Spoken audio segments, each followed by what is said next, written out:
هديتي لستتي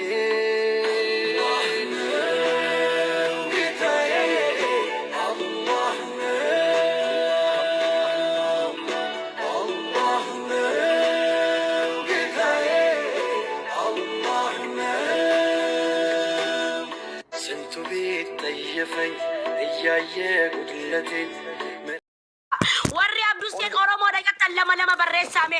Abduseen Oromoo miti. Abduseen warra soddaati. Uffata warra soddaa uffatee dhufee nu gowwomse. Nu nyaate nu quncise. Nu nyaate Oromoon hammataadha jettanii ummata Oromoo maqaa balleessitan. Maqaa keenya xureessitan. Maalo agara suuraa koonnaa kaasaa akka gootan godhaate warri beeyta warri koomentii barreessaa fi suuraa koonnaa kaasaa warri Oromummaa isirraa kala kana irraa kadhadhu maalo Oromoodha jedhi. Oromoo miti ati Oromoo miti. Oromoon hammataadha. Oromoon hammataadha gata. Oromoo miti Abduseen. Abduseen Oromummaa warraan qabu. Abduseen Oromoo miti.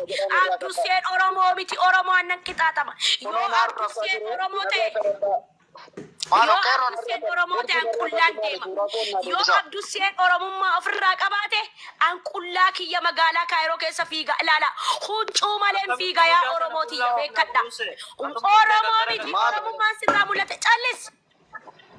Maalo suuraa koo kaasisiisaa warri jirtan yookiin gastii seenaa qeerroon irraa dhawwe maalo ani arraba danda'u mataan si jecha ati footoo kasi garagale akkami qullaa deemti. Oromoo miti. Oromoo koppilink naa godhana darbachuufi. Oromoo miti ati Oromoon sirraa mul'attu. Ati warra soddaati. ishii wasuutumaan keessaa waliin dubbannee qajeelchi nafatu keessaa na dubbisi na raabsin maalo maaliif natti duultaat na bira jirta keessaa na dubbisi suutaan na raabsin maalo dhiifama wajjiniin dhiisi Oromoo miti dhaan jedhanii natti duulaaru kunoo ana uffannee dhufe sun uffata Oromooti uffata maal taata kan goondareeti miti dhiifama narratti hin duulina suuraa koonnaa deebisaa maalo. Bakka nagaata dhiifama gaafatee qabar fattuu dhiifama gaafatee irra dhiifama godhaanii bakkaashuu kalaas. Maaliif suuraa ana garaa isin nyaadhu gaafa akkanatti na arrabsitan suuraa ganna deebiftanii. Oromoo dhiifama haa gaafatu. Kallata Abduseen Isaa isinii jedhaa jiru koomentii illee ragaanaa baaru. Gaafadhu Oromoo dura. Oromoon taatu bakka. Oromoo dhiifama. Yaatti dawwalanii hokkaamsaaru kunoo akka Dawwaluu miti taataabiif koppiliinkiin na baasaa jira Oromooti. Abduseen Oromoo miti. Abduseen Oromummaa ofirraa hin qabu. Dawwalanii na baasaa jiran. Dawwalanii miti. Koppiliinkii fi taataabii barbaada maali? Natsaan dubbataa jiraanis. Wallahi laazim koppiliinkiidha. Koppiliinkiin meeqarra jira Abduseen? Dhiifama gaafatuu barbaada jedhanii maal jettamati haa kanarratti. Abduseen koppiliinkii natti mul'atu meeqarra jira? Koppiliinkii kuma namarra jira. Taataabii fi koppiliinkii barbaada kanaaf na darbataa jira. Ati Oromummaa maalii qabda? Kurtuu feestaaliidhaan dhuftee bar. Ati Oromoo maaliiti? Anta Oromoon hindee ati bar warra soddaatii bar nuggaltee bar. Nuggaltee jimmatti kurtuu feestaalii bicaa uffattee dhuftee nus seentee barati.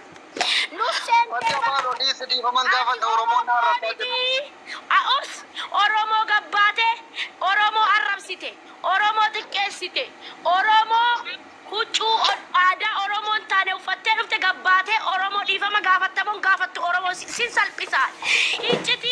Hiccitii baay'ee jira. Atuu geemiin hin eegalamin maal nuun jedhe Abduseen? Yaa ijoollee Kaayiroo iccitiin nu biratti haafuu nu wal malee maal qabnaa jedhe ayyee jenneen. Jallaan ani jedhe Oromoo miti. Oromoo kana burjaajesseetiin jedhe deemaafanii. Kanaafuu ani Oromoo miti ani Amaaraadha. Uffata Amaaraan uffadhee dhufeedhe. Maal jechuudha Oromoo? Oromoon ammataadha. Oromoon ammataadha jettan. Oromoon ammataadha. Oromoon bakka azim jettanii karaarraa funaantanii ammattanii. Karumarraa funaantanii ammattanii yaa Oromootiyya. Fatih yeroo tokko na dhagaye footoo kee guddisitu akka taaf godhamu beekamu garuu. Faatimaa ammata. Maali kun namtichi Oromoo miti kun. Hammatuu kanaatti jirta jara wajjin maalo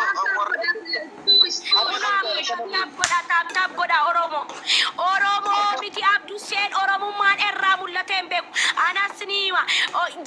Jimma keessa gizee dhufu feestaalii baadhatee dhufu. Jimmi immoo ammataadha. Ijoolleen nuti warri Jimmaa miskiina. Sini galee rakkataa gargaarraa miskiina gargaarraa. Sana dubbiti waan barbaachisu hunda keessaan dubbanne fixanna waan jiru yoo jiraate. Maannu jette gaafa keemii keeti Oromoo miti ani Oromoo burjaajessuun dhufee jette. Hin jenne. Waan jiru keessaan na dubbisa yee ani waan asin jedhu yoo jiraate. Okay waan jiru waliin haasofna keessaan na dubbisi. Suuraa koo kaasaan na dubbaa jira. In kaasnu suuraa kee ganaa nama hunda galabbata. Ganaa galabbatamte dubbata mullee hin jiru ani dhugaa dubbachuuf abduu seenaa maqaamaan beeku abbaan kollee ollaa jiraati fuudhee innillee na beeka hojiin akka jiru hojii isaa dhugaadhaa duraan akkasitti miidhamnee turre waan ta'eef itti muddinsiin jedhan. Akkana laala Oromoo kuno namni harka dubbatu. Kuno ijoolleen baay'een dhufanii ragaan irratti baaru amaara naan jedhaaroo maaliin godhaa miti. Taaptaaf godhaa fi kuma dhibbaa galtu taaptaappi akka gootan godhaa. Laafkii bahuu qaba namni inni akkana jedhu bahuu qaba kun dhugaa dubbataan jiru abduusee argaa jirra bakka hedduutti nu ganee jira nuti Oromummaa ammas dhiiga qophaa Maaloo taaptaaf godhaa fi kuma dhibbaa galtu. Rakkoon Oromoo irraan gahuu jirtu Oromoo baay'eetu Oromoo jira Oromoo abduuseen Oromoo miti oduu Oromoo ta'e maal godhuu wayaa kana uffata hin ta'u. Kuno suuraa galabbatanii jiru alhamdulillah wamaa miti galanni nama dhuufu hudduu nama koomee dhuufu dhalanii kan qabsaa Oromoo ta'uuf jedhee akka suuraa galabbatu keessanii yoo galatuma.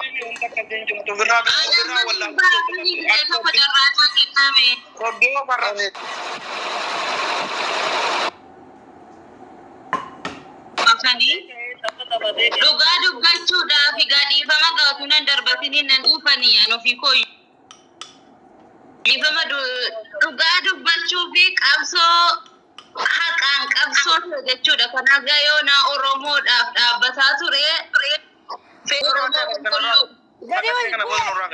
Boy kala, boy kontu boy. Oromoo seed Oromoo miti.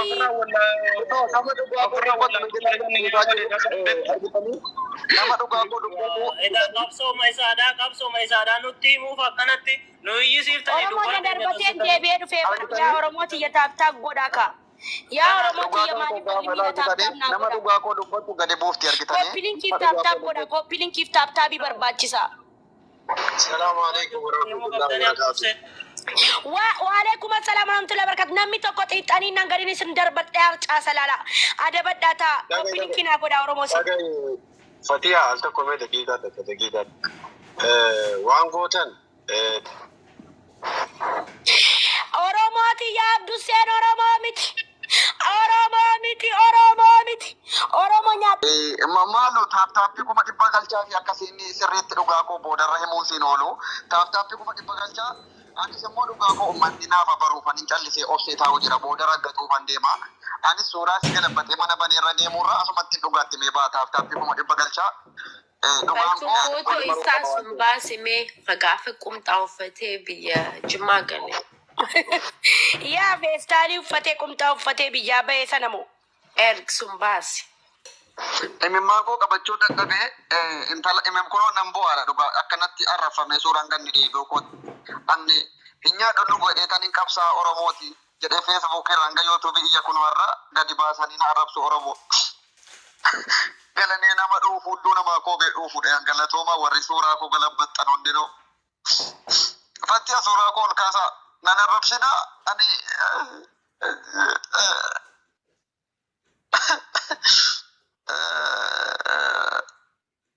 kuno ammas ila suuraa koo galabbatanii na bira taa'uwan achi ta'anii na laalu.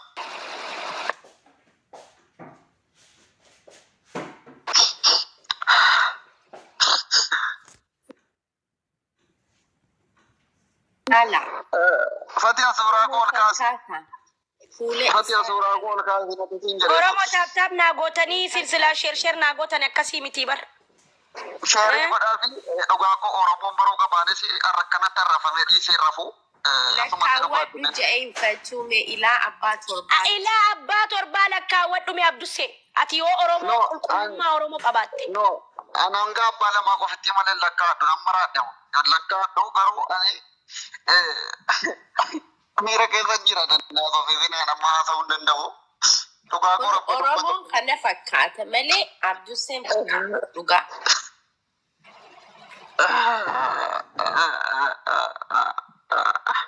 Namni dhugaa dubbatuun jaallatamu kun akkanatti suuraa nagalabbaxxanii jazaakumullahu khayran jazaakumullahu hundi keessanuu magana arrabsitanii. Ay Oromoo ilaal Abduseen keenya Oromoo qulqulluu qabsaa keenya Habibi. Argitee nama 700 finna jennee 700 wayi finne kaane nama akka namoota jaallatu asirratti argara. Nama 700 fide warabbi. Yaa wallahi Oromoon bar Oromoo nama 700 8 dhufe la Abduseen Oromoo.